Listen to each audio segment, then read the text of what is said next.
Oh my goodness. Hello, welcome. This is nice and cozy. Yeah, you can hear us without these mics. Yes. Much better. I have a mic. It's inside. Yes, my mic is right here. Right? Everyone can hear me, right? So glad to have you back with us. We missed you in Chicago. So happy you're able to be here. Thanks. Amazing.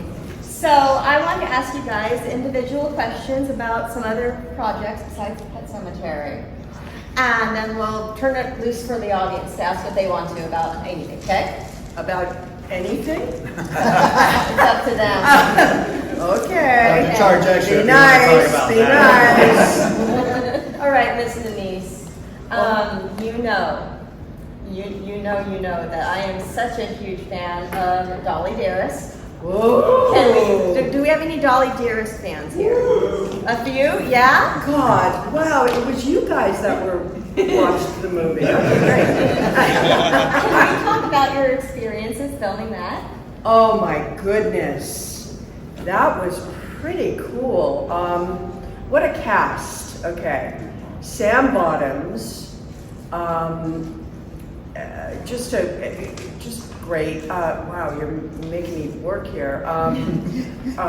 Rip Torn, one of the great American, actors of theater, and probably one of the most difficult men to ever work with, ever. But he was kind to me, but he took no prisoners. I mean, you had to have your shit together to work with him. He was. He had been married. You guys know I'm giving you a little Americana theater experience. I mean, he and Geraldine Page were probably two of the great American theater actors in the 60s, if I'm not mistaken, right? I mean, the great, they had done all the New York plays. They were regarded as, the great plays, great actors of the stage, but they were crazy, they were alcoholic, crazy people, and they just burnt through a lot of stuff, but they were genius, and it was wild. I was, I had of course known of his work for so long, and was, such a admirer of his legacy and Geraldine's. When you start out acting, you kind of look at these women that really blazed a trail, really changed the dynamics of acting in America, and Geraldine Page definitely was one. So Dolly Dearest was just this quirky, odd little film. The director it was her first movie. She'd been a script supervisor on NYPD Blue, a great breakout television series, and she was being given a chance to direct. So it was just wonderful. And Sam Bottoms, all I did was mine his stories of Apocalypse Now. He was in, one of the great American movies, Apocalypse Now. And from a storied American theater family. Joseph Bottoms, Sam Bottoms, Timothy Bottoms, we're talking, this incredible family. So it was really crazy and fun and weird, and I love that you love this movie. I haven't seen it. I have not seen it. Now wait, I had already done Pet Sematary. Yes, of course. I'm trying to think. Well, barely. I mean, it was right after. Yeah. Maybe. It was just after. So I was in full, genre horror mode. Yeah. I was playing all the moms of the, nutcases out there, and so bad children. Yeah, with the weird, troubled children. You're a terrible mother. I was a great mother. Great mother. Just because died and came back. Had to run off. Wasn't my problem. Blame her father for that one. Where is he? Absent again. Absent father, of course. Typical. Bury him and run away. Yep. Miko. Hi. Noshing on pizza as per usual. It's my blanket. It's my safety It's blanket. tradition. For those of you guys who missed it a couple years ago, and Indy became on stage with a plate of pizza, and so now it's tradition. It was like a thing. It's a thing. I never have time to eat. Put it in my He's pocket. still eating it. He's always taking bites of it, but it never goes away. Ever. It's 'cause Miko without It's like this a slice job of pizza, stomper. it's been years. It keeps growing It's back. like movie food, right? It just doesn't go anywhere. Well, there's never really time to eat at the table. There It's never always is. so busy, so it kind of works out. Well, that's Just try to be efficient. Well, honestly, that's what people need to understand. Because someone actually left a really rude comment on YouTube on that panel. Because of my eating pizza? Yes, and I'm like, yo, I said that. And it's like, they have to be at their table for sometimes 8 or 10 hours at a time with barely any breaks. And they're people too. And they're hungry. And they need the chance to go and eat. And this is when you can find a chance to get a slice of pizza real quick. Haters make me famous. I appreciate that comment. I didn't delete it, I just commented on it. I don't know. I never saw it. I gotta go look. I'm Right. curious. I don't know. Maybe after that response, they might have deleted it. Sometimes that happens Whatever. too. I don't know. Anyhow, I would love to know about some of the challenges and how did you prepare for the role of playing a nonverbal autistic preteen in Baywatch. In Baywatch. Ooh, Right. it was quite Deep a cut. role for you though. She's good with the deep cuts. Yeah. man. She likes to throw them curveballs. Right. Like you see Just it coming, like- and you swing, and it goes the other way. Like, wait a minute.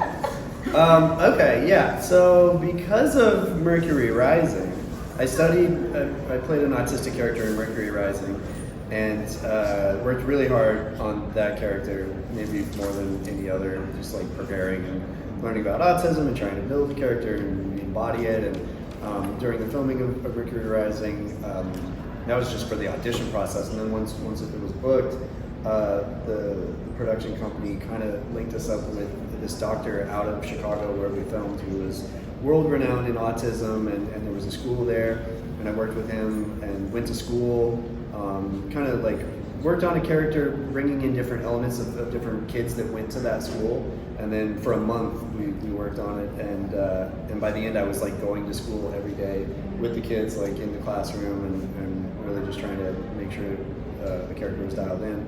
And then I forget how long, maybe not too long after, Baywatch reached out for a lifeguard scene. No, for, Pamela Anderson's lover. yeah, she was like, I have to have him on the show. This I was want him so post-camp. bad. The sex tape. Yeah, and then we used AI to put it No. So yeah, so they had this episode that had an autistic character in it, and they asked me to kind of either modify or reprise in one way or another the role of Simon, because the other production company had already invested all the time to make sure it was accurate, and they're like, hey, can you play this character for that episode? And I got to go to Hawaii for a week, and that was really fun. Yeah. Yeah, for sure. Yeah. Amazing. Good question. That was unexpected. Okay, Brad. Uh-oh. You know, part of me says I should really ask about Annabelle's creation, but my heart and my little nerdy heart, I've already hit Denise on this before, wants to know about Diagnosis Murder. Diagnosis of murder. Wow. Yeah, that was great. That was great. Do any of you remember Diagnosis Murder? Yeah? Okay, good. I did too. 2 episodes, Denise did. You did? Oh, yeah, Dick Van Dyke. Mm-hmm. Oh my goodness! I mean, best. that was like working with this icon, and I like for the first day on the shoot, I was just flabbergasted that I was, that I was working with Dick Van Dyke, and I couldn't even talk to him because I was like, blah, blah, blah, blah, right? And he was, he was in between shots, in between cut and take two, he was on the set. He was reciting Shakespeare, and I had never realized what a beautiful voice he has, because he never shows off his voice in all of his movies and his on the Dick Van Dyke Show and all of that. He never shows it off. Yeah, so he was doing Henry V on the set of Diagnosis Murder, and then we had a big conversation because I know that he had been at Stan Laurel's funeral of Laurel and Hardy, right? And we talked about Stan Laurel and Charlie Chaplin and all those great comedians. I know this is kind of part of where I started with all this. I read, when I was a teenager, I read so many books, and I would go to see every silent movie I could. Like I would go to these big theaters where there were screenings, and I would like sit in libraries where it never even gets dark enough to watch a black and white film, but I would be there and watch it, and there's one guy in the back who's going, so we talked a great deal about that, because this was a common interest of both of ours, and that was just priceless for me. It was absolutely priceless, And I asked him if he had ever met Chaplin, and he said, no, I never met Charlie Chaplin, but when I was on Broadway, before I had done any films, apparently Chaplin had seen him in this Broadway show, I don't even know what it was, and had written a letter to somebody in Hollywood saying, this young man is a great comedian, hire him.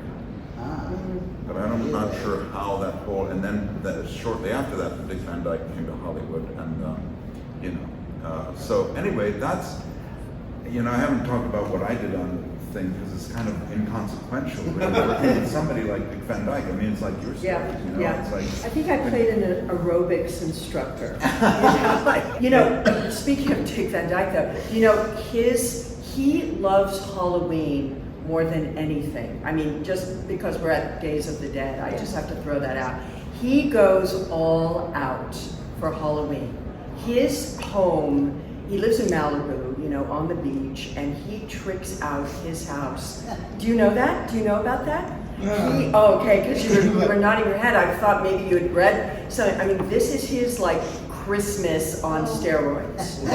Yeah, he just goes nuts. And I always wanted to go out there and try to find it, I don't know, yeah. Find the Halloween Griswold house. You're like, that's the one. That's Dick's. Yeah, that's Dick's house. Yes.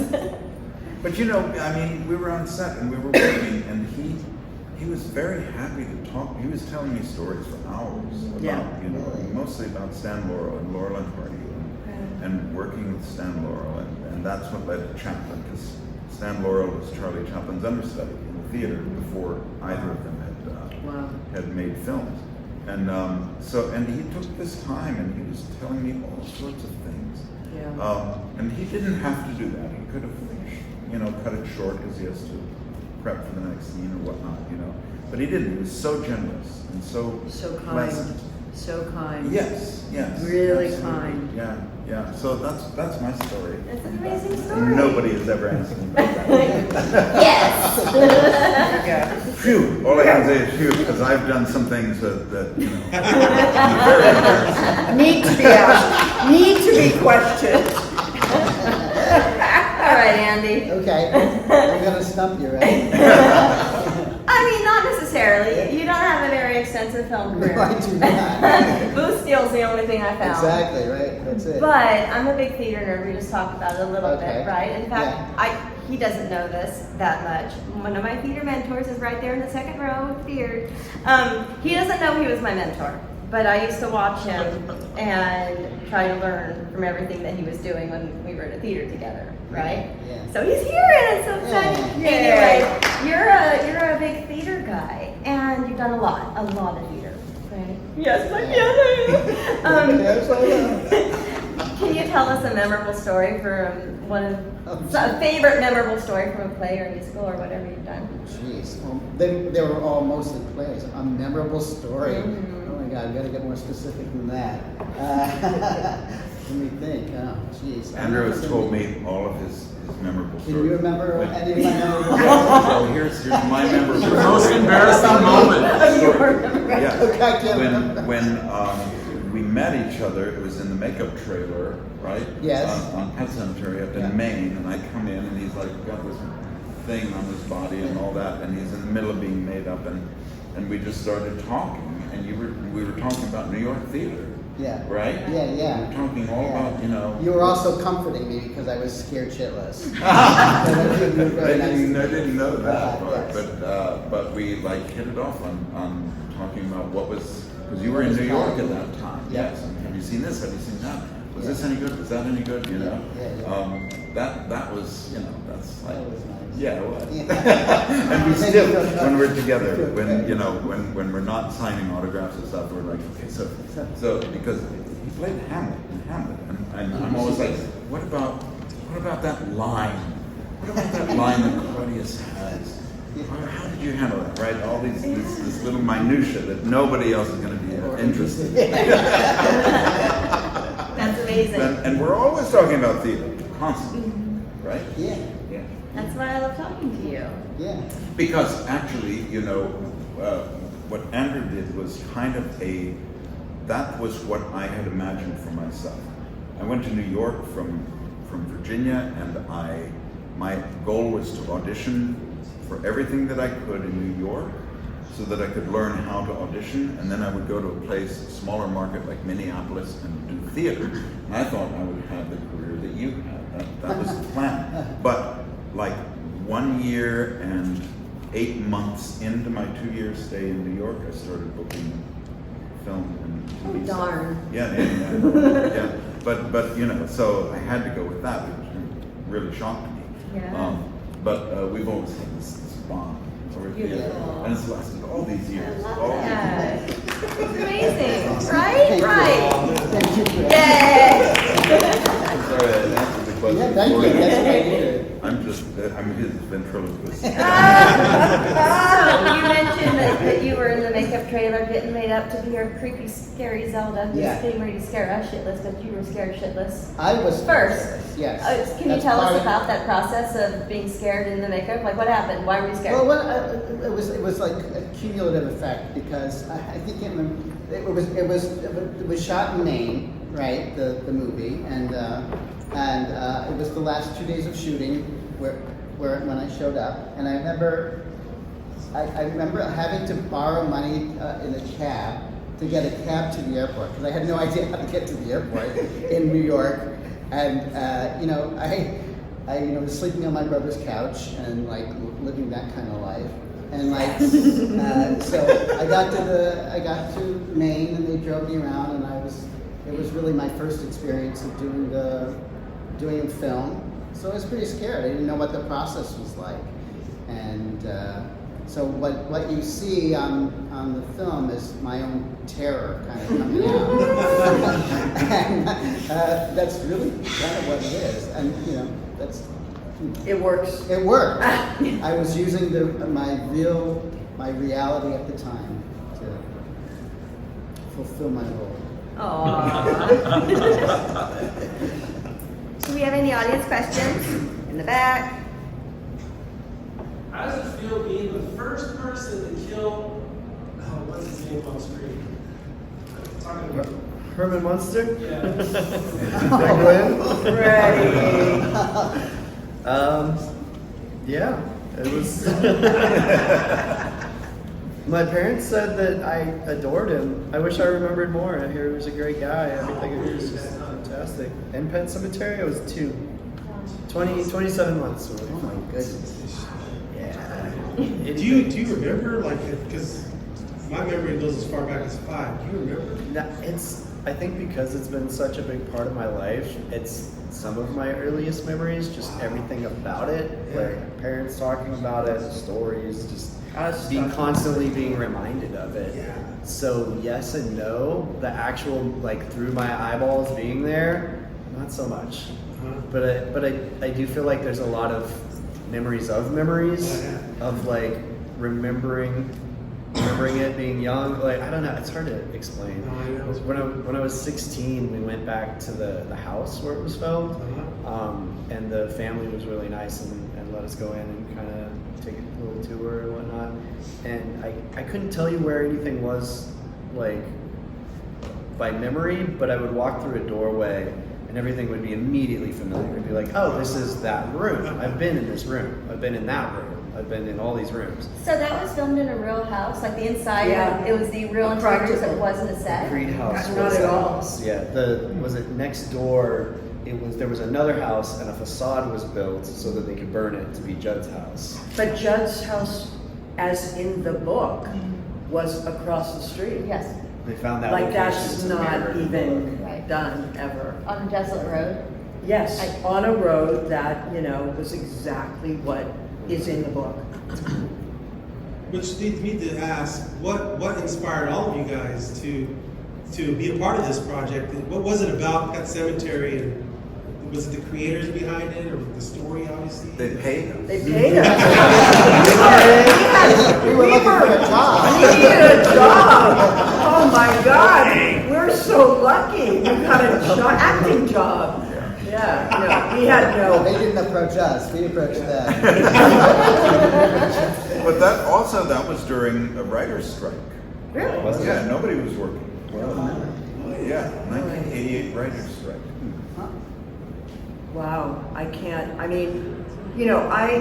for me, I knew the director because I had done some music videos with her. And she came out of that discipline, music. They were, in the 80s, they were plucking a lot of music directors, music video directors, excuse me. And so she and I we were friends, but I had to test. I had to do a screen test, at Paramount to get the role. It was me and Rebecca De Mornay. And Mary really wanted me to do it, but she had to go through the process, the studio. And I think Rebecca had already done Risky Business, if I'm not mistaken. So I was up against, a major, hot chick in Hollywood, and it was Dale and another guy, I remember, and I tested with both, as Rebecca tested with both, and Mary called me that night and said, who do you think should play Lewis? And I said, I think Dale. Wow. So he owes me. Right on, man. Yeah. And he's What never is- paid up that No, much. he's never. What is it about, like, for everyone, what is it about, like, a certain director, that really resonates with you, where you make that connection, where they allow you to be, create the character that you guys wish to create, They What is pay it about us. that? Again, Well, he's still eating the pizza. Yeah, if you're lucky enough, to be in that position Yeah. where, you're collaborating with an interesting director, it's such a wonderful collaboration. But your job is to try to get their vision, to understand their vision. I believe. The director is creating this movie, okay? So my job is to understand what they're trying to do and trying to get, and can we find it together? Communication is It's all of that. It's collaboration, it's communication, and hopefully it jives. It's You symbiotic. find it together. That's amazing. Conversely, if you're working with a director that does not communicate with you other than to tell you what to do and doesn't say that was good, that was not good, it's just like when he or she gets the cut, they just say moving on. then it's just work. Mm. It's really hard because you don't have a connection with the director, and it Then you makes get the everything- remake. Yeah, and it makes everything really hard then, because you're just shooting in the dark, and then you do what you think is best, and you don't know. It's easier to collaborate, you know, and it's better for the project. But some directors just don't communicate, you know, and I think that's difficult. Yeah. Even in the real world, you know, we have managers, we work at our jobs, and we have Yes. managers that are good communicators, and you just there and you show up, and you don't really, you're not passionate about what you do, but I imagine it's the same even with creative artists, Yes. right? Yeah, and there are directors that get actors, that get what we do, and there's directors that don't give a shit about what we do. They want, you know, they just want what they have. It's just fill in the blanks. They for may me. specialize in Get a it? different area. Yeah. Some are they're- more actors, directors. Right. and some are- They're, it's a story. I'm trying to tell a story. I'm trying to get the shot. I'm trying to make a car crash. I'm trying to, you know, I don't, whatever you got, you know, don't tell me about what you feel or you think this person, you know, may have lost their daughter and you might, you know, you might have a little, can I do it this way or that? They just shut up and just, you know, Just do it. hit the mark, say the line, and, you know, I don't have time for this. They have no interest in that. Yeah. What's more common, not being a part of that world, what's more common? What kind of directors, or is it Well- just a mixed bag? Depends on the project.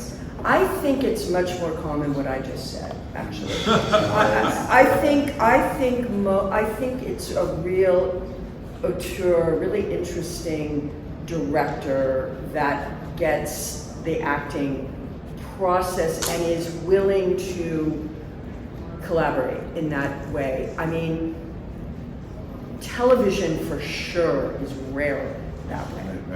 Right. Television is just, you are a hired guy, the guy next. Now, that's not to say a lot of these streaming, these limited series streaming thing, there is the one guy in charge, okay?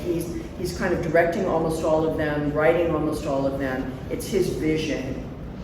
But a lot of times in television, next week is someone else, next week is someone else, next week. And their whole thing is just to, in 7 days or 8 days or 9 days of shooting, I gotta deliver the project.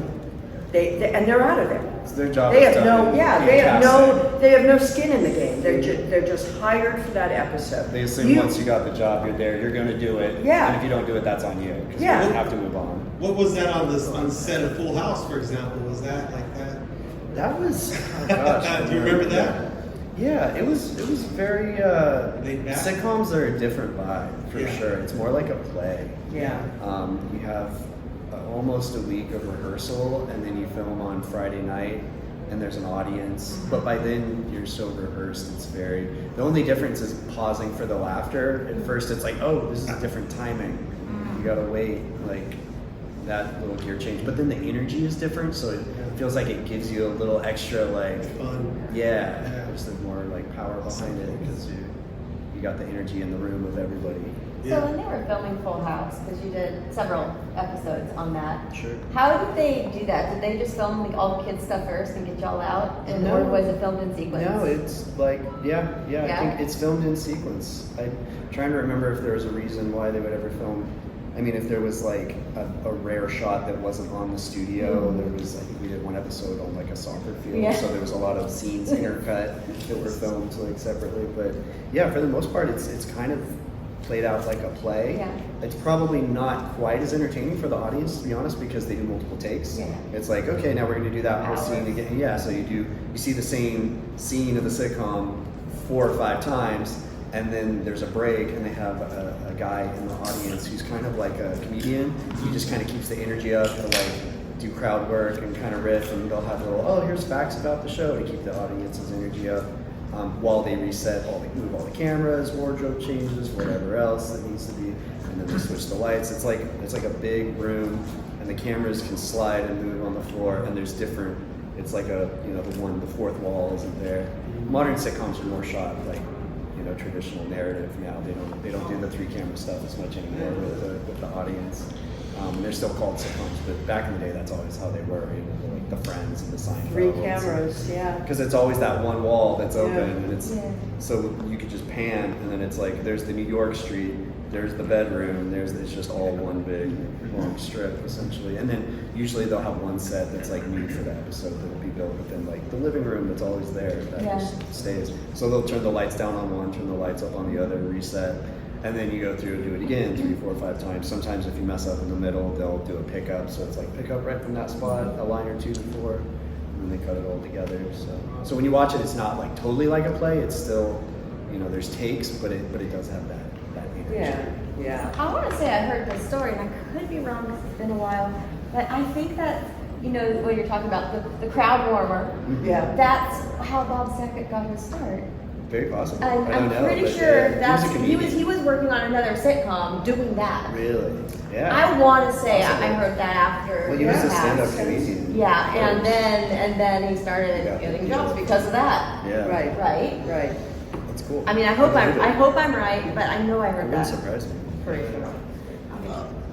During Pet Sematary, did anything I'm just curious, did anything unusual happen while filming? Like supernatural, unusual, Or or anything I mean, like unusual? that time where animals came up out of the Well, like that. Yeah, that happened a lot. yeah. What? And all the ghosts, they were so caught. Get rid of the ghost. Get the ghost out of the shot. Go again. Oh, the ghost. Oh, yeah. Yeah, that's Oh, yeah. The ghost wrangler had to shoo him away. The only time I've ever been in a car driving down a dark highway, I hit an animal on the highway. The only time. We almost hit a bird today, actually. I almost hit a bird? We Oh, you guys we almost hit a hit bird. a bird. Yeah, you gotta be careful when you're conjuring this Pet Cemetery stuff, But and it was the day that I filmed his funeral.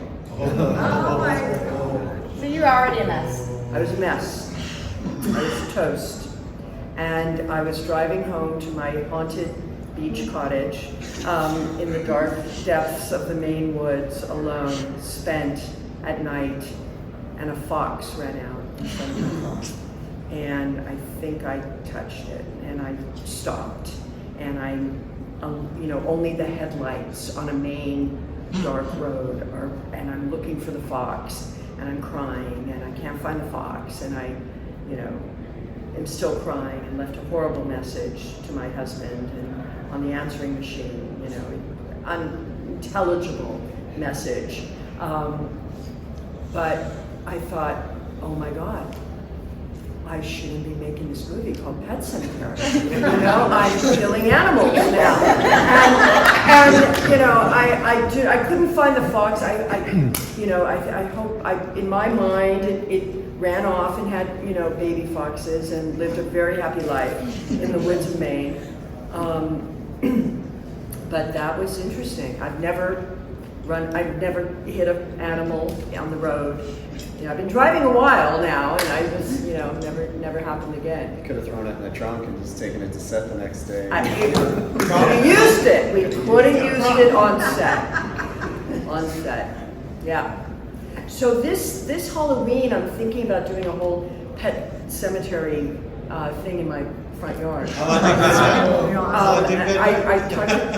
talked to Greg Nicotero. Remember we saw Greg in Vegas this last year. And I said, I've always wanted to do for Halloween a whole Pet Cemetery, replicate the Pet Cemetery in the movie. And not, I'm not going to say, oh, this is Rachel Creed lives here. No, but just do the Pet Cemetery, thing. And he goes, dude, I can do that for you, okay? That's my experience. I said, so I'm gonna hit him up and see if he can do a Pet Cemetery. Well, you guys, we should all come to my house and sit out there and give candy. And people go, I'm not sure about this. This is kind of weird, right? Don't they look like the people in the movie? Would that be? We Not should, so much you Wouldn't that anymore. be cool? we should all dress up as each other's characters. I'm Zelda. Yeah. Pascal. Well, I guess that means I'm I think that would be so cool. And just like not say anything, but we're all there at my house. What's up? That'd be weird. Do you get a lot of trick or treaters at your house? No. I mean, it depends on the you know, how many, you know, different generations, different, you know, it depends how many kids are, you know, on the street at any given time. Like they're all grown, like my son and all his buddies are now like 26, so, you know, no one, but that was a whole group of little kids, so we got a lot. And now I don't know what this next brood looks like, so, yeah, the next gen. So you had a question? Yeah. All of you died except for you kind of died twice. You hit by a truck and then later set on fire. Now that you're old enough to understand what happened in the movie, how do you feel about somebody being set on fire? It's kind of fucked up.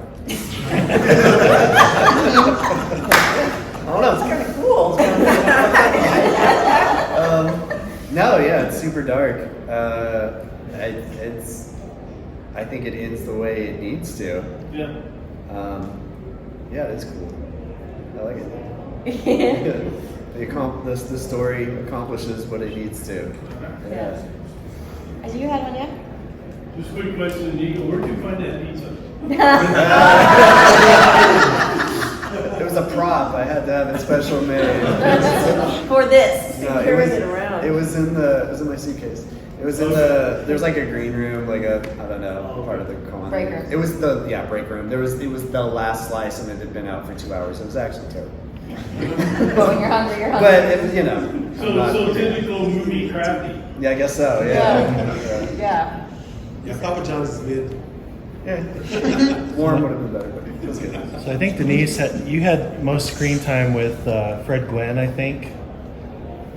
I think a lot of us, before Pet Sematary, Fred Gwynn, we know him as the goofy Herman Munster. Sure. And then in that movie, he seemed like he was perfect for the part. Do you have any interesting stories with him on the set or anything? He was perfect for that part. It was just a pleasure to get to be in Maine with him 2 weeks prior to shooting. And he had the accent down perfect. Oh my God. I mean, that's a really difficult accent to do. Really difficult. And, you know, he just was this gentle soul, this beautiful, giving, generous actor. You know, we talk about generous actors. There are actors, you know, some actors they only care about themselves, you know, that's all they care about. Other actors want everyone to, you know, everybody to be good. And how do I make you be good? Or how do I make the show be good? And, you know, that was his intention. And he was very grounded. He had been through so much, many different careers, ups and downs, and was willing to share that and give that to us who were all just young, beginning our careers, you know, to kind of share that about, you know, what this can look like, what this business is, what it could, you know, you're up, you're down, you're you know, you don't know what it's ever going to be, and can you keep it together through all of it? And he did. You know, he was extraordinary. You know, we see the great parts and the famous parts that he played, but he was in between those parts. He was not. He had to start over. He was not hireable. Television back in the day when, you know, the Munsters was on television, television was where you went to die as an actor.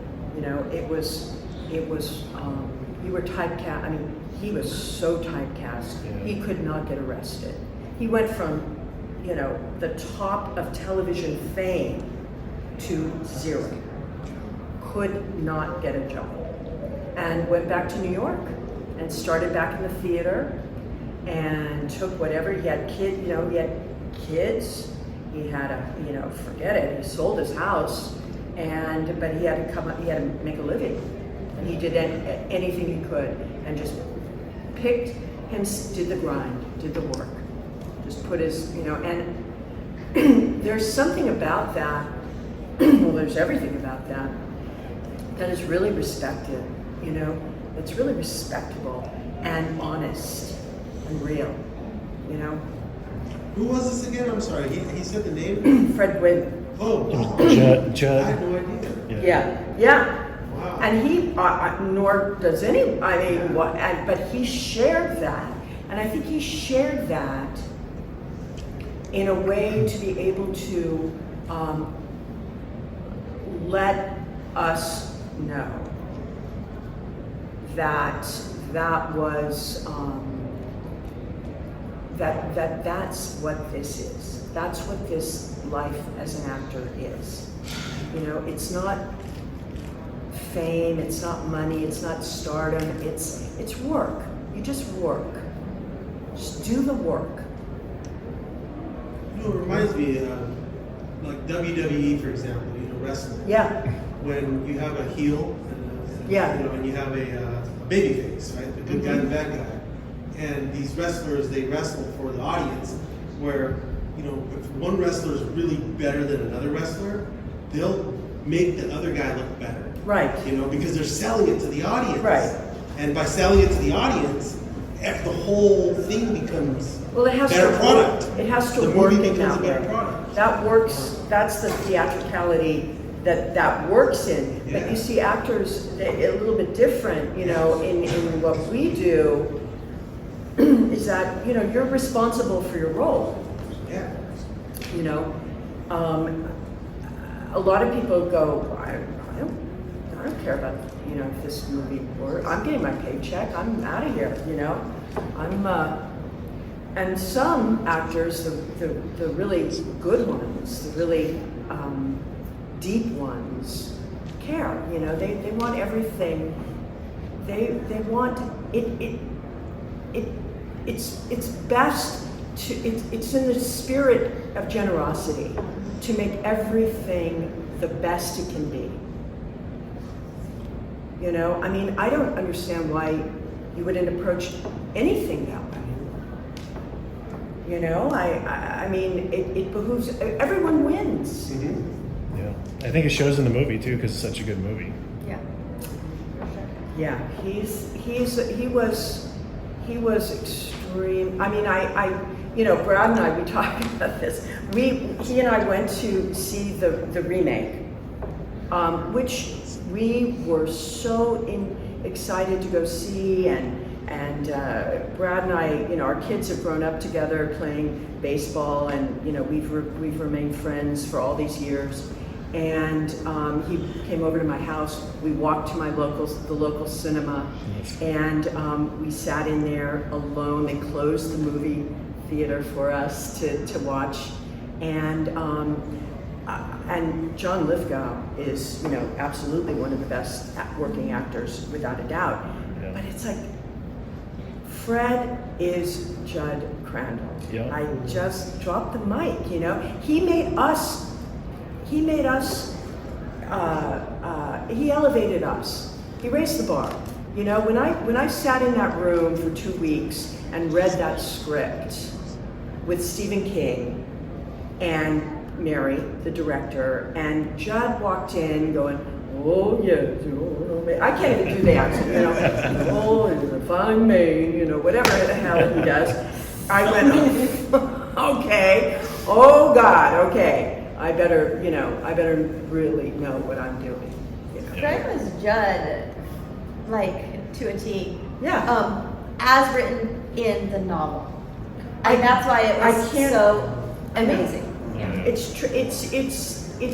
you know, it's whatever. Off the page. Yeah, it's like you manifested this character. He embodied it so well. I remember, you know, when the baby goes running, you know, and he swoops it. Oh, you better not let him in, you know, in the road, whatever he says. And I'm going, oh, thank you. And it was just, my God, there was no. I didn't feel I was acting. I was like, we were on this road because the house is over there, the Creed house is over there. This is no set. Didn't Mary shoot? It was like out of the book. Mary shot as chronologically as possible too. So. For your benefit. So this is how brilliant she was and how brave she was, because, you know, and I hope I'm not talking too much. Okay. Usually when you shoot with kids, you have twins, as in, you know, Ellie they were twins because of obvious reasons. You can't work these long hours. You can only work with children. They have to go to school. Blah blah blah. There's all these rules. So when Mary met Miko and saw Miko, it was like done. This is Gage. And I'm sure, I don't know, but I'm sure the producer said, yeah, but he doesn't have a twin. I mean, how are you going to shoot this movie? And she goes, I'll figure it out. It'll be harder, but no, this is my Gage. And they agreed.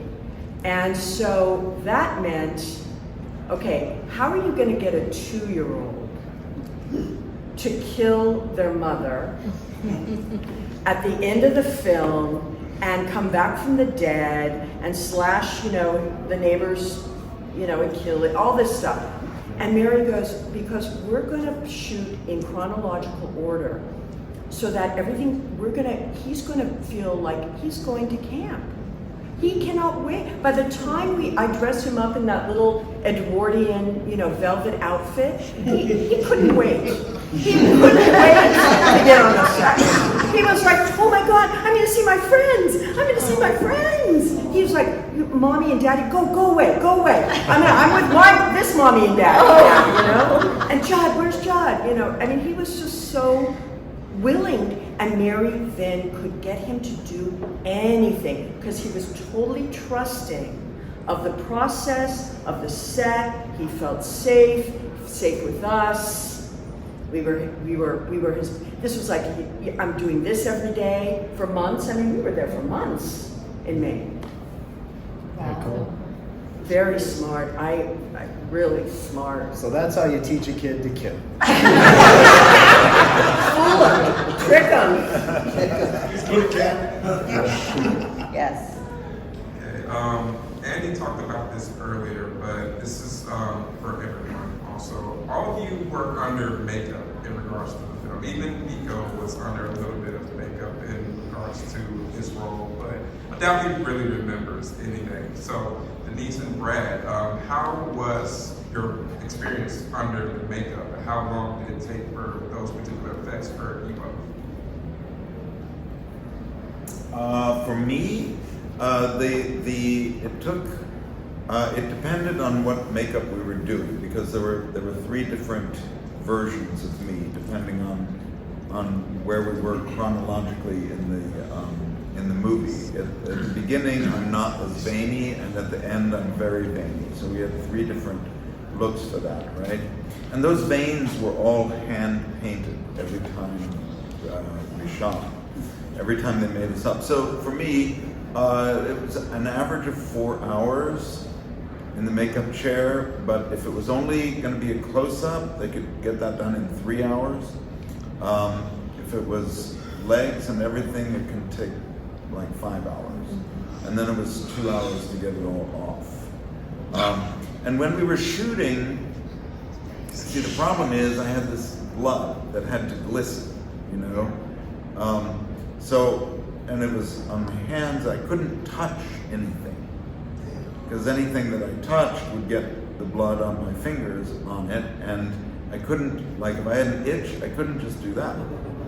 they gave me a chopstick to The worst part was in the scenes where we were like, I was leading Lewis out to the pet cemetery. That was shot just after dusk, so it was dark, but the mosquitoes were still out. And the skull cap I had on, because you know, you bend your neck like this, there was a little bit of a wrinkle in the back, and those mosquitoes would crawl in there and go right up to the top of my head and start biting and just go to town. And all I could do was like poke at it, but I had that skull, that brain piece, so I'd be poking my brain with the chopstick because it itched so badly. Right? So that was difficult. But the other thing that was difficult is I had one cloudy contact in, so I couldn't really see much out of that eye, which meant I couldn't see distance. But I had to walk down that path.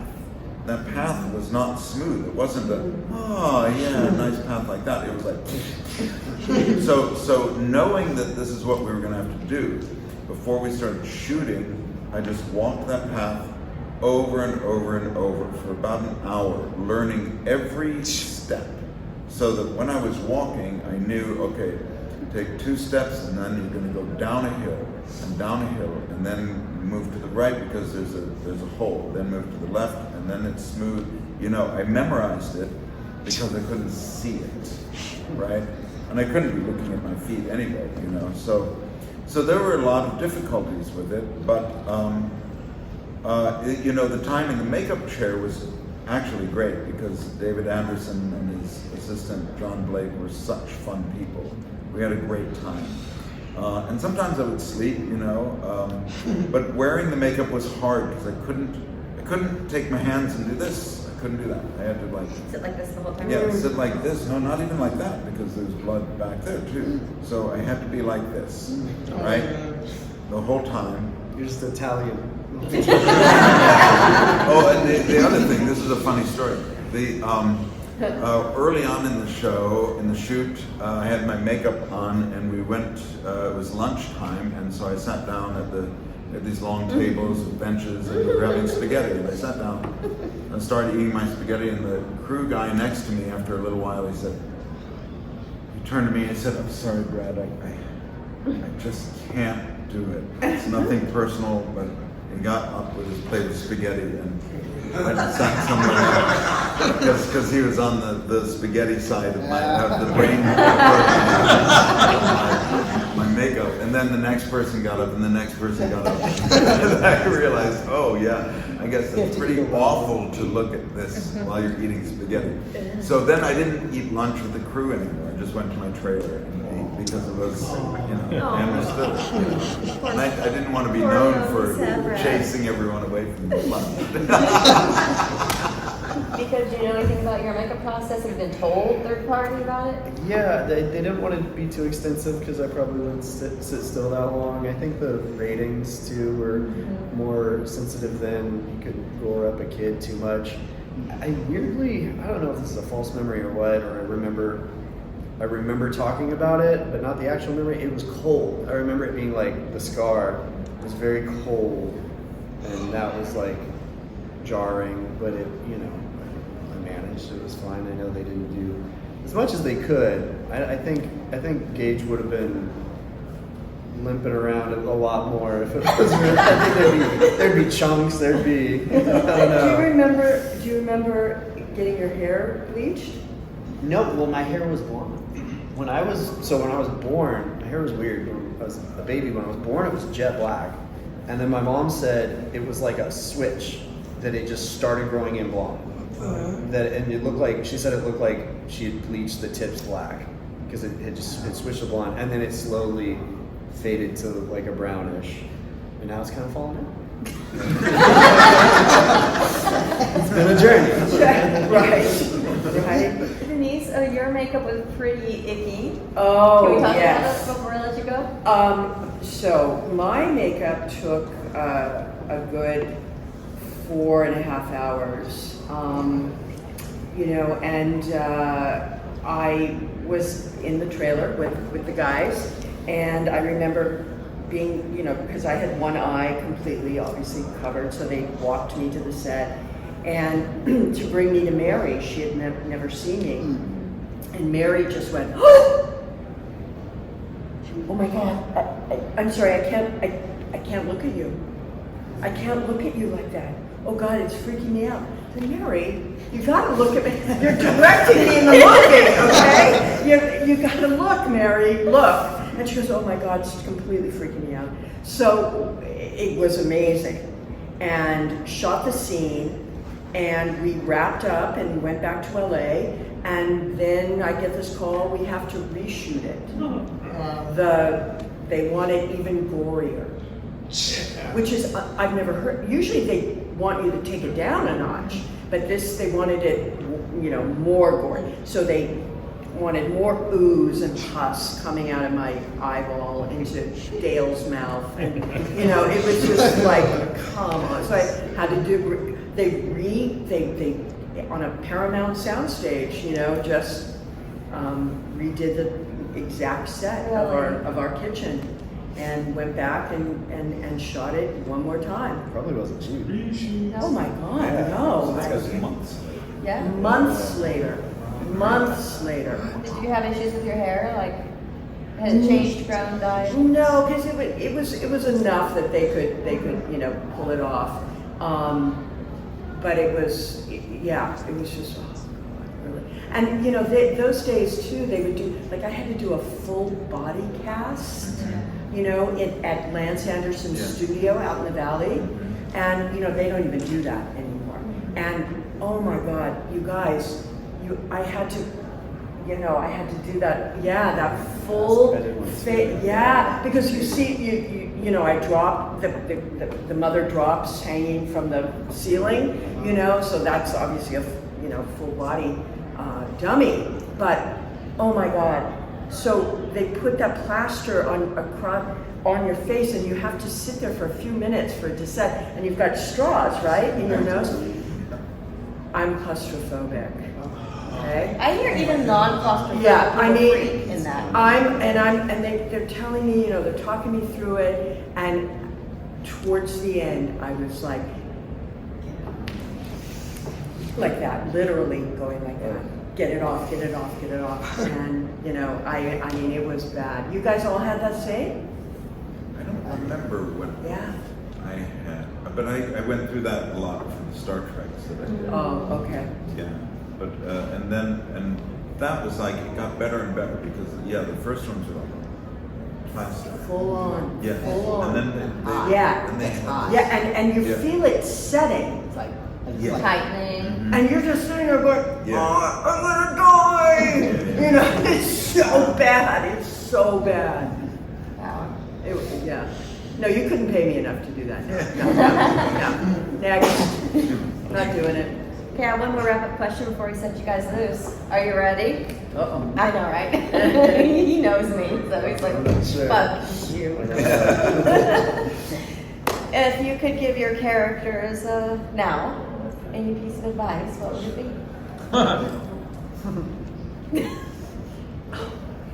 Play the game on leash.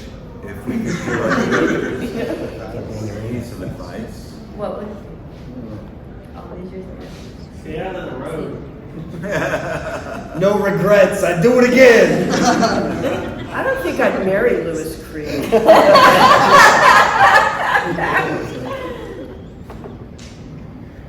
Take your vitamins, get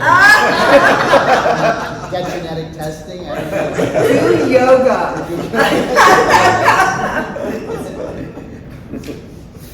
Well, for me, I think try again. You know, because what Pascal tried to do didn't work, but what he was trying to do was a guardian angel, and somehow in that he did some good. And I would say, you know, just try it again. Don't give up. Oh, it's a positive. That's a good note to end on. Give it up, yeah? 4.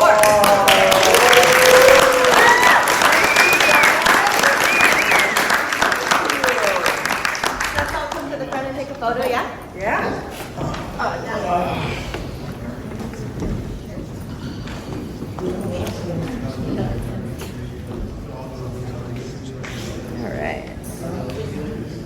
There we go. Oh. Yes. No, this is pretty. This is great. Pardon me a second. I want to get right. To Alex right here at the pink phone. All right, ready?